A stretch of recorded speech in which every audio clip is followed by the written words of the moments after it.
it's important to remind yourself, why do you wrestle? You know, do you do it because of all the hype and all the accolades and all the things that come with it, or do you do it because you love the sport? And that is something that I will continue to remind myself every time I step on the mat, because that's the most important thing. They don't prepare you just for wrestling. The coaching staff takes it very serious to prepare you for life after wrestling. And I mean, you just can't put a price tag on that. That tight-knit family feel, just amazing to be a part of.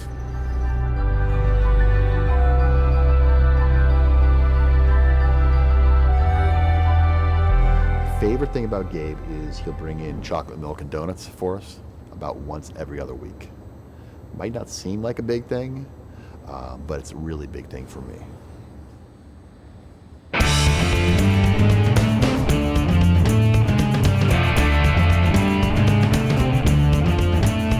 Well, yeah, it's the annual Cornell World Cup for soccer. I can't believe we made the finals. We didn't score a single goal the entire tournament, but we got the ride to the finals. We just played our Cornell cross. Worked out perfectly. Don't beat David back to me on the center line, and I just put it in. I mean, when you practice that hard and you do it that many times, sometimes it just works out like it's supposed to. What really matters is the finals. We won the finals. Good moment. 1, 2, 3, that's his head!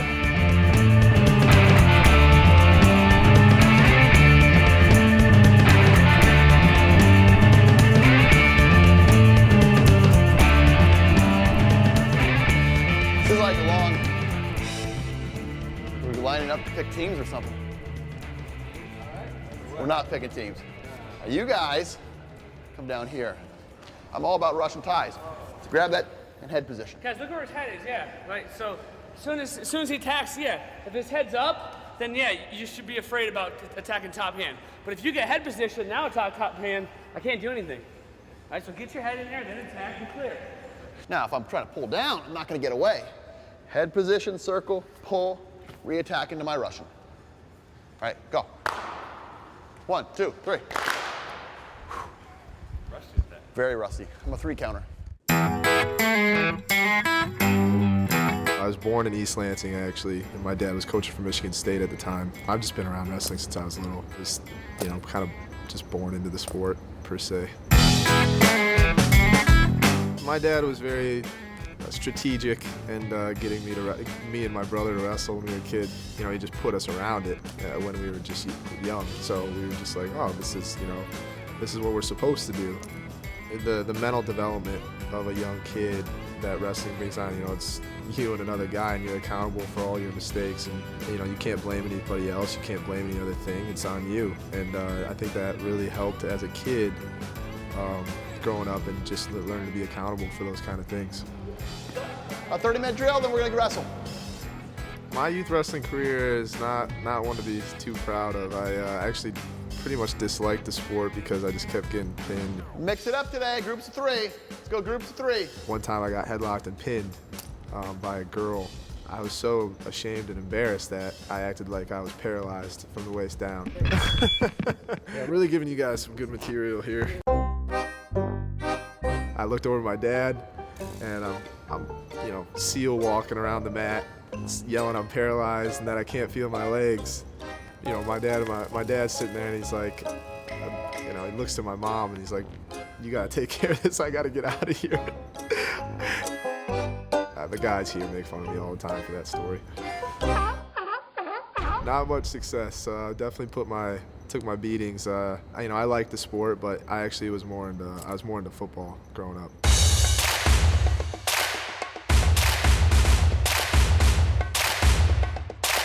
The Friday Night Lights, you know, I was a quarterback, so the pressure of being the quarterback, and it was a really good program. I ended up playing for in Lowell. My uncle was the head coach, and it was just fun. You know, there's a lot. You know, we come out to a high school football game, 8,000 people a game come out to, you know, the whole town shuts down. They put up the signs, go on to the game, and the stores. You know, it's like a southern town. Like the Texas school, but just in Michigan.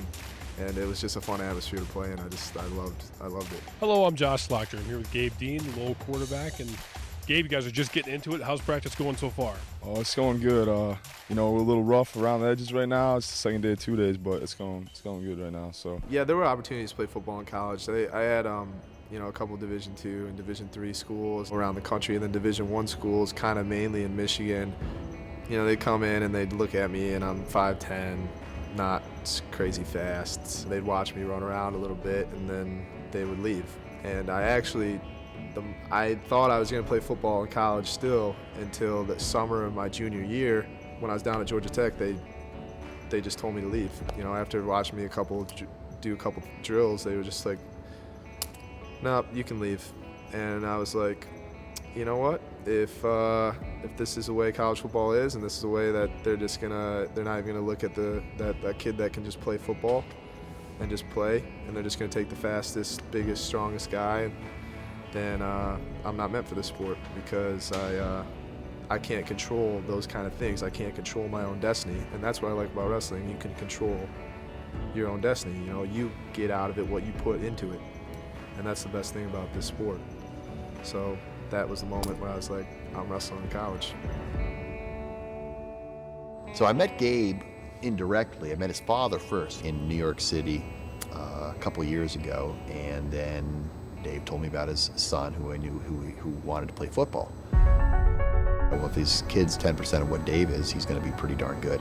So we started recruiting Gabe, and just immediately we hit it off. I committed right here on the spot.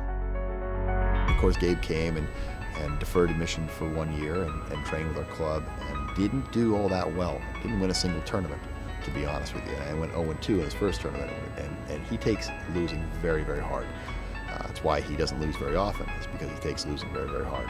Of course, he lost to Victor Avery and Kenny Quartz, two really good kids, but we didn't know at the time how good they were. So his confidence was crushed, and he thought, oh my gosh, I'm this rinky-dink tournament, the UB Open, Buffalo Open. How tough is that tournament? And it turns out his weight class was pretty darn tough. After going 0-2 at Buffalo, went to the Open and placed, got my first couple college victories under my belt. And then I just kind of smelled blood. His dad talked him off the cliff, off the edge, and convinced him to give it a little more time.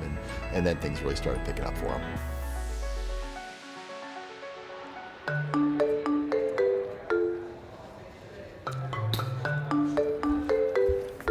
Oh man, that's pretty crappy. Not good. The mat doctor's gonna have to come back and fix this a little bit more. Another coat of paint. Fix that sucker up. Looks like we have some bugs in here. All right, we're doing good. My relationship with Coach Cole is great. You know, we get along really well. To describe Coach Cole as a mix of a friend, a dad, and a coach. Gabe, you come out here. As you saw today, he likes to be a friend too. And it's just perfect timing that I just met, my current girlfriend's family for the first time this weekend. All right, let's hear about it. Gabe met the parent this weekend. He met mom. Parent-teacher conversation. Oh, come on. All right. Coach Cole has showed up on 2 dates that it's like he knows. He's got a sense for it. Everyone wants to know 2 questions. 1. Thank you. I'm pretty sure she probably picked him up. What were the sleeping arrangements? I slept on the couch. Good.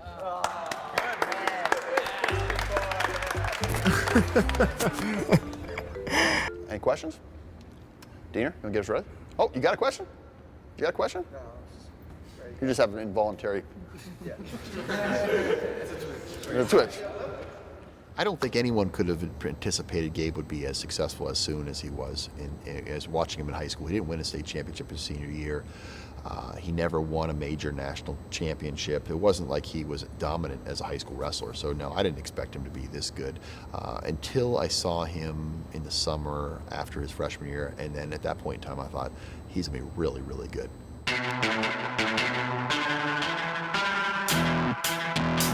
He just had this intensity level that you can't teach, and you can train it. You can get guys in as good shape as you want to get them into, but you still have to have the physical tools to go that hard, and the pounding and the power.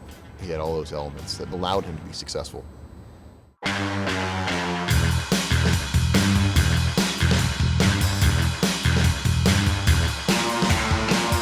I knew after wrestling with him the week prior to the Southern Scuffle, I felt he could beat Ed Ruth because I knew how badly he was beating me, and I thought, I don't even think Ed Ruth could beat me this bad. And I really did feel that way, and I thought he was going to wrestle perfect, and he's going to have to not get caught in that cradle. But I thought if he did that, he could be right there. Before I walked on the mat, Coach Cole had the ballot that he had to put in for the Outstanding Wrestler Award, and he was like, I'm just going to write Ed Ruth's name in right now for this Outstanding Wrestler Award and put it in. And I was like, funny, right? It's like we're laughing about it, and Damien's like, I'll put Gabe Dean down for that. And Coach Cole was like, okay, you guys say Gabe? Okay, I'll put it down. And then I literally seconds before I walk off the mat, that was our conversation. I walk on the mat, I'm still like laughing to myself about that. I tell you what, Dean's impressed me this tournament, man, becoming one of my favorites to watch. I'm probably not going to win this match, but whatever. I'm coming to throw down with Ed Ruth. 83 straight wins for Ed Ruth, the truth. And you're watching greatness, folks. I'm walking off the mat with my pride. I'm not getting pinned in a minute and a half. Here we go, starting at 184, we got Gabe Dean. Ed Ruth, Dean's in on a single leg. That was close to being two. I thought it was a takedown. He's looking to score. Back to what Dean likes to get to. He likes underhook. Back in on the leg. Dean's going to score. Dean's not joking around here. He's up early. We have ourselves a match. Shot Ruth from the outside. Shot. He's behind. That's a takedown. Gabe Dean puts it ahead. Goes up by 3 with 40 seconds to go, and I think he's going to do this. Trying to do what nobody in the building thought was going to be possible all year. Nobody's been able to do it this is the 3rd year straight. Wow. Ed Ruth's going to drop a match to Gabe Dean. Actually, I'm not going to say that. Gabe Dean's going to beat Ed Ruth. That's exactly what happened. Outworked him the whole match, hustled through all the position. And it just happened. Gabe Dean, the fans are coming to their feet. They understand what just happened. Like, yeah, you know what? I can compete. I can compete with these guys. I can compete with these really incredible wrestlers. I'm right there with them. And I was most happy with the fact about that I gave them a match. I remember the first thing I saw walking off the mat was that slip. It said Gabe Dean on it. I was like, okay, all right. This is gonna be an interesting ride to the NCAA finals.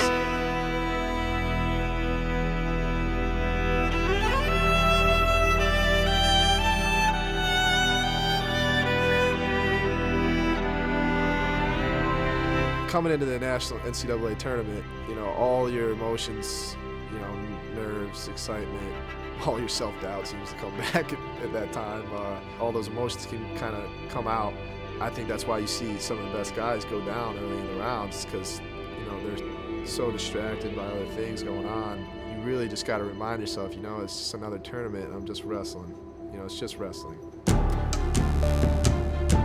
And that's the most important thing. It's just like, okay, it's just wrestling. But doing this my whole life, all that we need to do is go out and compete. The media, the lights, the fans, the atmosphere, all that does not matter from you trying to get to a guy's leg and taking him down. Here we go, 184 pounds. Dean, of course, the giant killer, took out Ed Ruth earlier in the year, and Dean snatches a single immediately, goes to work, and he's going to score a takedown. Ruth is just so good, man. Getting to the legs is just one deal. Now it looks like Ruth's going to get 2 takedowns. And look at this, Gabe Dean gets a 1 count. He's got more. Gabe Dean's getting more swipes. Side house looking to pop in front. Ruth is just so good, and he hops over. And that will do it. Ruth will get his major here in the quarters. Gabe Dean, your winner. And this will set up. Ruth Dean coming up next, semifinals. Ruth going to try to avenge his 1 loss in the last 3 years to Gabe Dean, the freshman out of Cornell.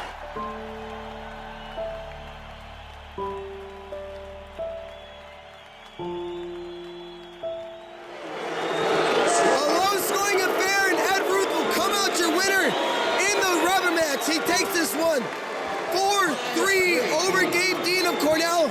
Ed Ruth will move into the finals.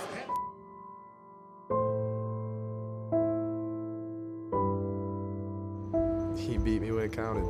I would trade the scuffle for that match any day. He's Ed Ruth for a reason. know, it hurt really bad. You know, it was really tough. Go back to my hotel room, just beeline it to my hotel room and go right upstairs, and you gotta make weight the next day. Sitting there, you're not wrestling NCAA finals, and it almost feels like your whole world's like collapsing. The one goal that you had was gone. You know, I wasn't gonna compete for a national title the next day. It hurt, you know. I was like, I sat there that night and watched, you know, Ruth and Shep talk wrestle in the NCAA finals, and I wasn't wrestling, you know, and that hurt, and all those matches. And Tony Ramos will win. Alex Derringer has done it. Jason Sarstis will get it done. Undefeated season for the Magic Man. And I was sitting there, and my family's sitting there, and no words were really said. And then my dad was like, well, you know, feeling sorry for yourself and sitting here, you know, mad and disappointed with yourself is not going to do you any good. He was absolutely right. You know, did the best I could. So, and they, you know, they told me, you know, we love you no matter what. You know, no matter what happens. You know, those kind of moments mean a lot to me. Kind of what I reflect on the most. My biggest goal for Gabe is to learn how to deal with setbacks better, you know, because you're going to have a loss here and there. You're not going to have a practice where you don't get taken down. And for him, as I said, the reason he's so good is because he's so hard on himself. But one of the toughest things for me as a coach is to get Gabe to not be so hard on himself and still have that same type of intensity. And I wish more guys were a lot more like that, would care as much as he cares, but yet what holds him back a little bit is as tough as he is on himself. What are you doing? Yep. He's watching Friends on Netflix. Yep. Just got Chromecast. My iPad's hooked up. The national championship doesn't start till 8:30, so get a couple episodes in. There's no black people on the show. So how am I gonna fit myself in that? I like the Fresh Prince. I like the Fresh Prince too. You don't like Friends? No, I said I can't associate myself with Friends. Where's my character at? Where's your character? Honestly, Ross? Nahshon's room's right next door, and this is kind of where this is the meeting spot. I feel like, you know, him, Palacio, my roommate Derek, we all kind of hang out up here. And I keep this blown up for a reason. You know, if guys want to crash up here. Wait, where's your roommate sleep? Oh, my roommate sleep. I sleep back there. Oh, damn. That's like the little cave. The band cave. I forgot how cute Courtney Cox was back in the day, but she's not as cute anymore because she's got all the plastic surgery done. But it's pretty cute in Friends, man. It's pretty cute in Friends. So that's a free ride for me.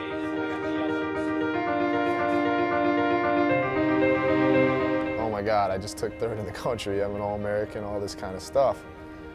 But there was just like this little, like, deep down feeling inside of me that is just like eating at me that I just want to be competing for, you know, gold, I guess. I definitely felt, looking back, that I did sell myself short, you know. It's okay to, you know, dream big and have, you know, what you think at the time is outrageous goals, because who's to tell you that they might not happen someday? You know, who's to tell you that you can't be competing for an NCAA title someday? Nobody has the right to tell you that. And that's something that, from last year, that I learned that I'm not going to sell myself short anymore. I don't feel any pressure at all because I don't value myself anymore off of winning or losing or the wrestler that I am. You know, I value myself off of what kind of, you know, son, brother, friend, teammate that I can be from this point on. And that is what matters the most to me, and also enjoying the opportunity of every day to get a little bit better, you know, at wrestling and, you know, as a person.